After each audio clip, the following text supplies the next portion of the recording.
Asalaamu calaykum.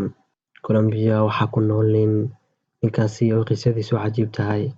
Haddaba qisadiisa cajiibka ah ayaa waxay tahay inuu wado laba dameer. Labada dameer muu wado bes, balse labada dameer ayaa waxay yihiin laba dameer kuwaasi oo ku raran tahay maktabadii ugu horeysay adduunka, taasi oo dul saaran xawayaan. Micnaha maktabad ayaa ku dul taalo. Haddaba ninkan yuu yahay, waana maxay sababta ku dhalisay inuu labadiisa dameer u bedelo maktabad.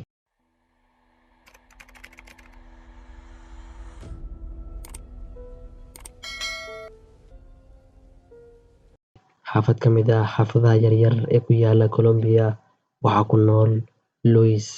Sanado kahor, Luis waxa uu ahaa macalin ka tirsan macalimiinta xaafadda, kaasi oo arkay carruur badan oo soo korayso ayagoon waxba buug ah aanan akhrin, noloshooda badanaa ku dhammaysanayo beeraha familkooda iyo buurar, kuwaasi oo zaid uga fog wax cilmi ah iyo waxbarasho ah. Marka Luis waxa uu qaatay go'aankaasi oo ah maadaama carruurta aysan haysan wax cilmi ah amaba waxbarasho ah, in intuu waxbarashada soo qaado uu u keeno isaga oo isticmaalayo labadiisa dameer Alpha iyo Bet.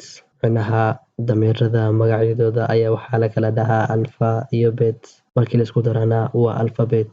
Markaas kadib Luis wuxuu soo qaatay Alpha iyo Bet, labada dameer oo hadda soo sheegnay, labadaasi oo ah maktabadda ugu horeyso ee dameerka dul furan. Kadibna wuxuu u hagaajiyay qalabkaasi oo buugaagta dul saaro. Intaas wixii ka dambeeyayna maalin kaste wuxuu saarnaan jiray dameeradiisa 5 saac, micnaha maalintiiba 5 saac ayuu kaxayaa dameeradaas oo u dul saaran yahay, isaga oo dhex marayo kaymo iyo wabiyaal si uu buugaag ugu geeyo carruurtaas oo zaid ugu baahan balse aanan haysanin, iyada ay duruuftooda u geysay inay sugaan ninkaas si uu dameeradiisa ugu keeno buugaag si ciyaalkaas wax u akhriyaan.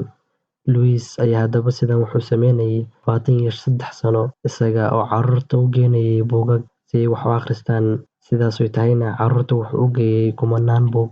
Luis muuna isdhiibin oo muusan joojinin shaqadan xitaa markii lugtiisa ka jabtay isagoo shaqadan ku guda jiro, macnaha isagoo dameeradiisa saaran oo carruurta buugaag u wado ayuu lugta ka jabay, balse muusan u joojinin oo caqabad may ku noqon. Luis ayaa haddaba wuxuu sii waday inuu nafsadiisa u halis geliyo carruurta si wax u akhriyaan, isaga oon waxba ka helaynin, micnaha wax uu ka faa'iidaya ma lahan, lacag uguma jirto, shaqadiisa dhanna ayaga ayuu ku koobay, iyadoo ay farxadiisuna tahay inay carruurtaas wax akhriyaan. Haddaba bal aan isweydiino, adduunka aan maanta ku noolnahay ma waxbarashada ku yar? Waa may.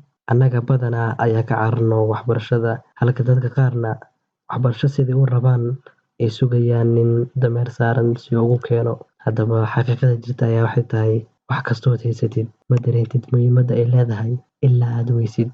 Haddaba anigoo soo gabagabeynaya muuqaalka, waxaan ku leeyahay ka faa'iidayso waqtigaaga iyo nimcooyinka uu Alla ku siiyay, maadaama ay jiraan dad aan haysanin uunan Ilaahay ugu raxmadin. Alxamdulillaah dheh, una mahadceli Alle adigoo ka faa'iidaysanayo. Mahadsanid.